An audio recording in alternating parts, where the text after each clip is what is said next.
L'esquive démocratique d'un gouvernement qui a peur de son peuple, se décharger des choix ardus grâce au tirage au sort. L'euthanasie, une décision du hasard.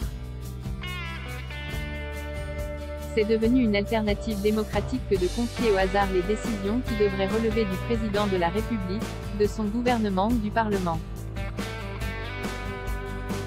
La bonne idée, qui a permis de nous sortir de la crise des gilets jaunes consistant à battre la campagne pour écouter le bon peuple, puis de constituer des conventions citoyennes est devenue un recours quand on ne sait pas quoi faire.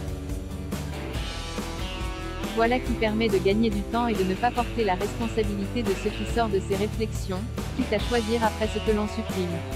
La mode des grands débats était lancée avec la Convention citoyenne sur le climat.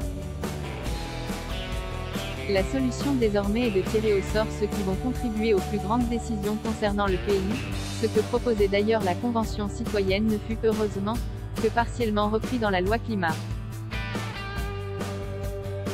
Un système qui a le mérite de mécontenter mollement, mais tout le monde. On néglige les parlementaires, on démontre que le gouvernement n'a pas d'imagination ou du moins de bon sens. Exemple, ne plus chauffer les espaces publics, on ne l'aurait pas trouvé sans cet appel à la population. Cette méthode Ponce Pilate est un refus de décider au plus haut niveau, c'est plus inquiétant que rassurant.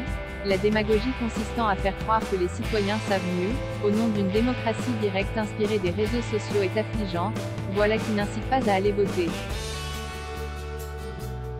Ce type de choix politique renforce l'effet Twitter qui consiste à laisser croire que Monsieur Tout le Monde en sait autant que les plus compétents.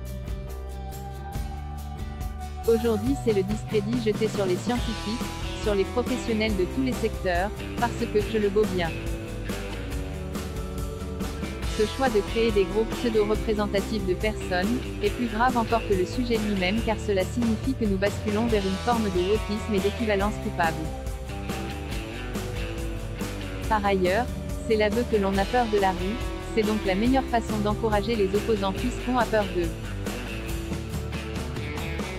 Tirer au sort des citoyens et la négation des compétences et une plaque aux élites de toutes sortes, ce qui en enchante d'évidence certains qui revendiquent un nivellement par le bas consistant à rejoindre une meute d'insoumis. On avait pourtant même failli supprimer les jurés populaires aux assises qui sont tirés au sort sur les listes électorales, ils sont maintenant encadrés par 3 magistrats professionnels. Voilà qui ajoute de la confusion à la confusion ambiante.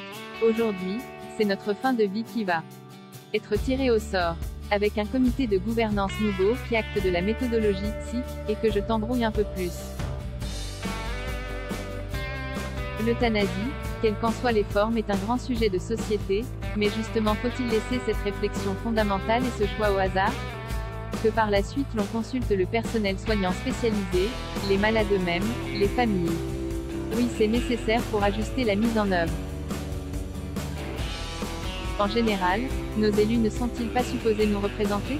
Mais on n'y pense pas, peut-être faudrait-il tirer au sort les parlementaires. Sur ces grands sujets de société, c'est aussi là que l'on reconnaît le chef de la nation. Mitterrand, quoi qu'on en pense, n'a pas eu la main qui tremblait pour décider de supprimer la peine de mort et l'histoire lui en sera à jamais reconnaissante. Et Simone Veil, bataillant avec un courage inouï pour permettre aux femmes d'avorter? Peut-on imaginer l'un ou l'autre se décharger de ses responsabilités historiques en les confiant à un loto démocratique?